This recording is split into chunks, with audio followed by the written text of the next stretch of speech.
Fishing is fun, but hooking is the only way. We're gonna show you how to catch some fish today. So guys, it's winter time, but these bass are still biting. Check it out. Photo bomb. Oh, are you holding Ken's fish? That's his fish. Well, get out here. What would your dream fishing situation on the Delta be? What is your dream water conditions, environment? What are you looking for and you're always hoping to achieve? For me, it's that really kind of clearish, greenish watercolor that the Delta always gets. And then like right now, you know, we're sitting in a quiet pocket. It's 57.6. You know, water temps are right. And I mean, my dream thing is this time of year, you know, pretty much from March to April, those fish are coming to me. So if I sit shallow, I don't have to go find them, right? They're coming to where I'm sitting. And I can catch them on a lot of moving baits. I can keep a punching rod in my hand. And then when it maybe about 20, 30 days from now, I can start throwing a frog. I mean, when I can do those things, throw a square bill. Yeah. But you got, you know, the seasons change in the Delta. You know, when they come up to spawn, it's obviously the easiest time to catch, you know, those big ones. And the big ones. But there is time of the year, summer, frogs. And look how many big ones you punched. Yeah. See, so, you know, when the water temperature is getting the 70s, you go under a mat, it might be 5 to 8 degrees cooler. Where do you think those big fish are going to be? Yeah. And they want that shade, and they want that cover. But yeah, you know, for me, that's the thing right now. I mean, if you're sitting at home thinking about going fishing, you know, when this comes out, I mean, I think the Delta is shaping up to be a really epic spring. Yep. Because like I said, so much that cold winter and that muddy water has held them back so long. I mean, it's March 20th. Yeah. And actually, with all this high water, it flushes the Delta out too, which it needed. Yeah. And you watch, fishing is going to be, I keep telling people, they go, oh, fishing sucks. You know, I go, look at the conditions. You have a calendar, fishing don't use calendar. No. You know, they go by the days are getting longer and the temperatures are getting warmer. They know it's time. Yeah. You know, a couple of weeks ago, nobody in the Delta was catching anything. And I'm posting pictures holding up 5-pounders and I'm catching them offshore. Yeah, you know, it's crazy. You know, guys that come in and go, "When them pictures last year?" And I go, "No, they're last week." Yeah. You know, I was really struggling. Made some adjustment. Yeah. I was really struggling during that time. I fished 3 tournaments when you were whacking them, and I mean, my tournament results was I caught 3 fish, 2 fish, 1 fish. So I was going the opposite direction. Right? Well, you weren't the only one. Yeah. There was those Delta Rat guys come in the shop. They're catching nothing. Catching it. Yeah, no, it was tough. It's tough. So, yeah, you just have to make the adjustment. So, and it's a little bit difficult, but I think this year is going to be off the hook here. I do too. I really do. It's setting up to be really good. Those fish that you fished last week in the tournament were definitely spawning, getting ready to spawn, and they're moving up. They're early movers too. Yeah. First wave, and I know that because I caught a 505 on day 2 when I had that 20 pounds, and it was pale and it was thick, but it wasn't fat. Yeah. You know, and that fish had just moved up. And they're gonna feed. Yep. You know, obviously they're gonna feed, get their strength up. And that's how you want them. Yep. I always say you want them shallow and right? hungry. Yeah. Shallow and hungry. Yep. And they get dumb because they're thinking about spawning. And what is your favorite knots that you like to use? Your connection knot and then your knot to your lure? Yeah, do you use just one, or do you use a multitude? I use various knots, but usually if I'm throwing fluorocarbon, you know, I use Sunline fluorocarbon, and a simple Palomar knot is really like one of the most strongest knots that you can tie with like fluorocarbon. You know, I'll use improved clinch and things like that. I'll use joining knots. I'll snell my punching rod. But really, just a tried and true Palomar works really well. Well, what about your connection knot, say Florida braid? Oh, he taught me a crazy Alberto. It's bulletproof. You wrap it down like 8 times, wrap it up 8 times, and then you cross the thing. So it don't break. No, he showed it to me like a long time ago, maybe like 10, 12 years ago. What about you, Alan? What knots do you use for? I know what your connection is. My connection, you know, with Alberto, but I prefer to use the trilene double cinch. It seems to hold the best for me. And do you snell your knots when you punch? No, I don't. I have other reasons why I don't snell. Because when you snell, you're in real thick cover and you keep yanking up all the time, and a lot of times it comes up and the hook sideways. Yeah, hooks so you're always straightening it out. Yeah. I rather, you know, if you're pitching in there 2 times, I'm pitching in there 5 because you're straightening it out and I'm not.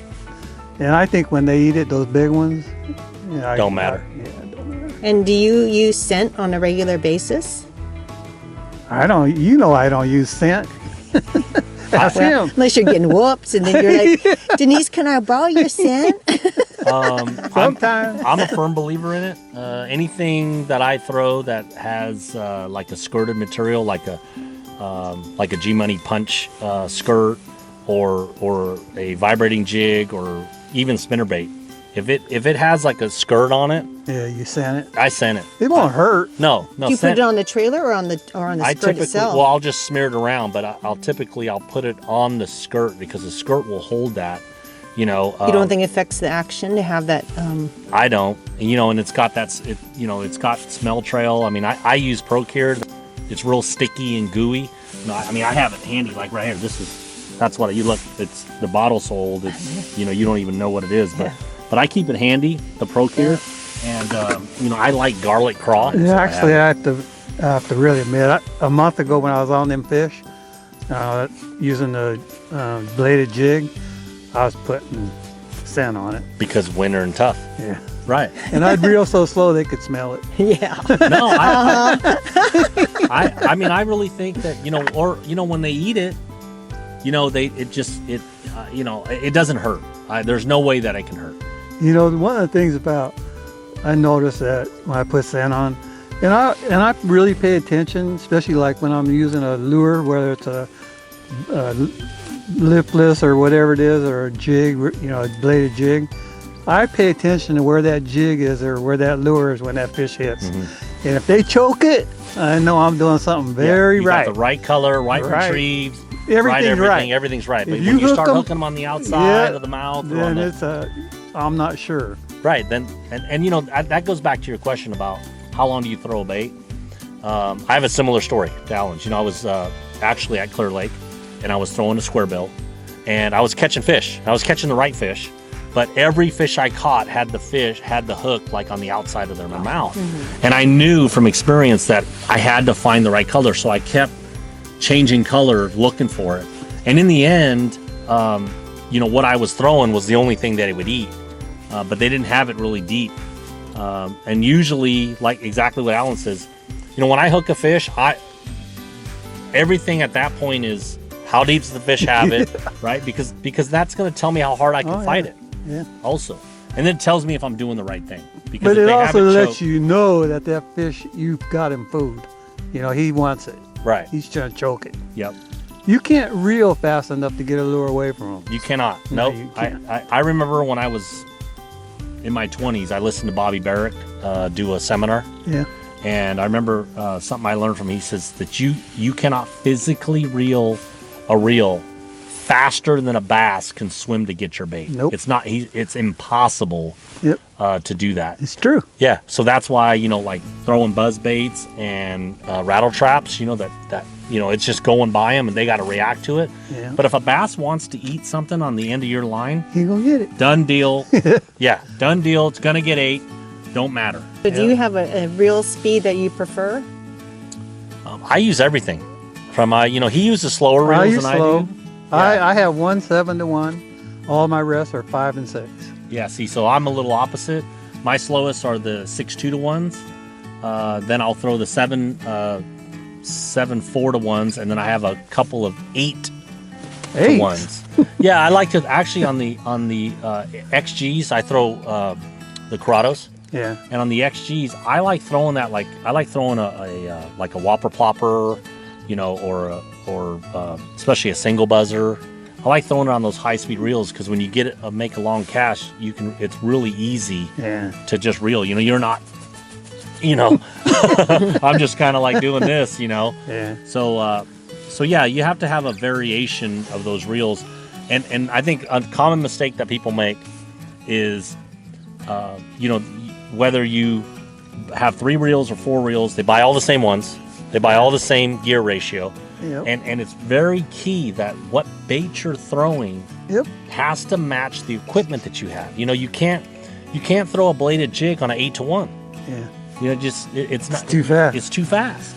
You know, the same thing. If you're gonna do, you know, like if you're gonna do some square billing and cranking around wood, you know, you don't want to throw an 8-to-1. You want to throw a slower. fast. Yeah, it's too fast. Yep. So, and then vice versa, if you threw a 5-to-1 with a whopper plopper, You're real right? like hell. Yeah. I mean, you're gonna be wore out by lunchtime. Yep. You know, so people do need to match the equipment that they have to you know, like, I don't want to say one technique, but to No, there's so many different lures out there on the market, and you have to match it up. You do. You know, but if you set the hook, even if you're worming, say you're worming and you set the hook, and your line goes slack because you can't keep up with the fish, you need a then faster you need reel. a faster reel. Yeah. Obviously. Yeah, See, and it's no different than in situations you'll throw braided line, and in other situations you throw 8-pound fluorocarbon. Yep. Right, so you're matching the line to the situation. You also have to match your rod and reel.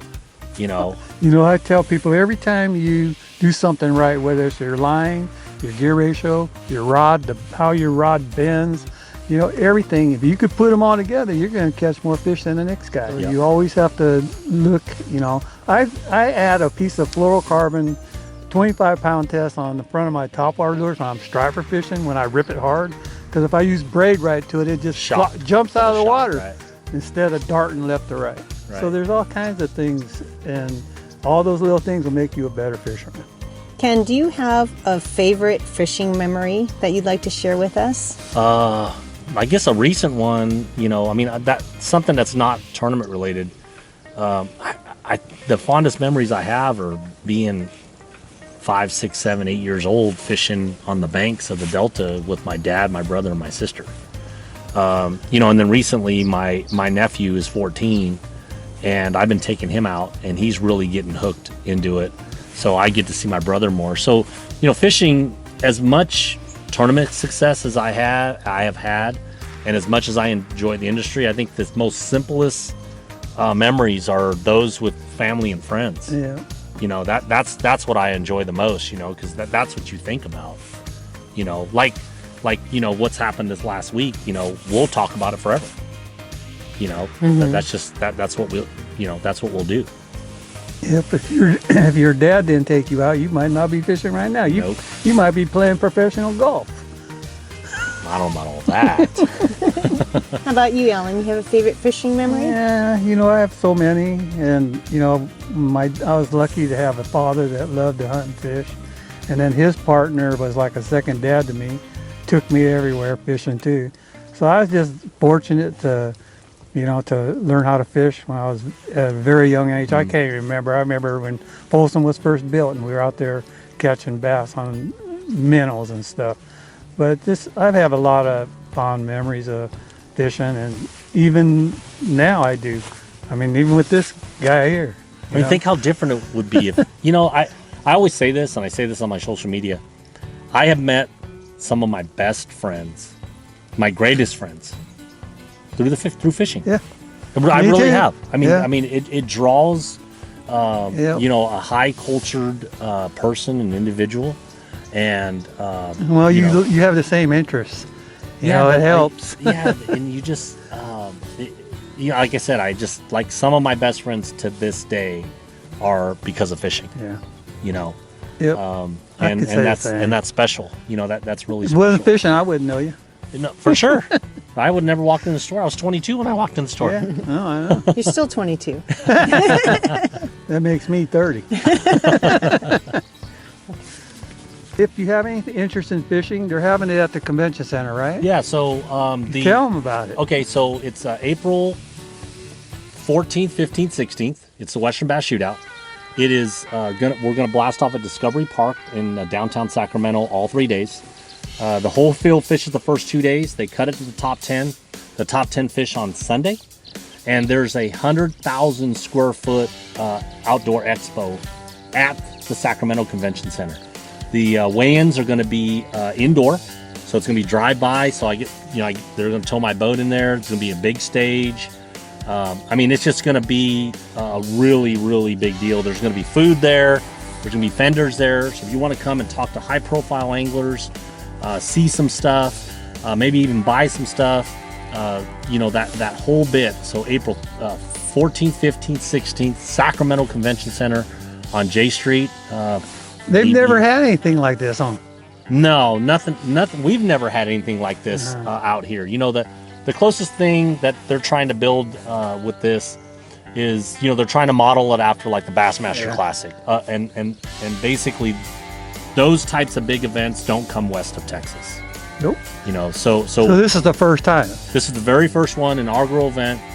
The top 50 anglers from 4 different tours qualified to fish this event, and someone's gonna win $100,000. Yeah, so come out with the family, come out with yourself, bring your son. Like I said, I'm gonna be there, and just enjoy the great weather. Walk the downtown Sac. There's a lot of restaurants around there. Just kind of visit and mill around, and like I said, there's gonna be a lot of stuff to do, but also that the tournament. It's our chance to meet the great anglers of today. Yeah, you can meet me and 49 of the other best anglers that fish in our region. Cool. I'm glad Ken could join me today out here. We're actually in his boat, and we just came out today to look around. I wanted to show him some of these flooded waters and how nasty it is. That water is moving so fast. He even mentioned, he goes, look how fast this water is going, like 7 to 10 miles an hour. We ain't even moving. Yeah. This is unbelievable. Be careful out here because it is kind of dangerous. You want to just go slow. Don't be hauling ass down here because you could easily hit a tree. And just be careful. But, it's really a good opportunity, to come out here and talk to him, and actually really sit down and talk to him and actually fish with him a little bit. And anyway, I hope you guys like what we're doing, and then please hit the like and subscribe. It's easy to hit down that at the corner. That subscribe and will really help my channel out. Go down to the bottom and there's a comment box, and if you want to ask me something, just mention it. In 2 or 3 days I'll get back with you. So I hope you enjoyed this interview with Ken, and I hope he can win this big one coming up. It's a big tournament coming up here. We're rooting for Ken. Yep. And if you want to follow me, I'm Ken Mile Promotions on Instagram and Facebook, and I appreciate it. All right, see you guys. Thanks so much, Ken. Thank you. Bye-bye.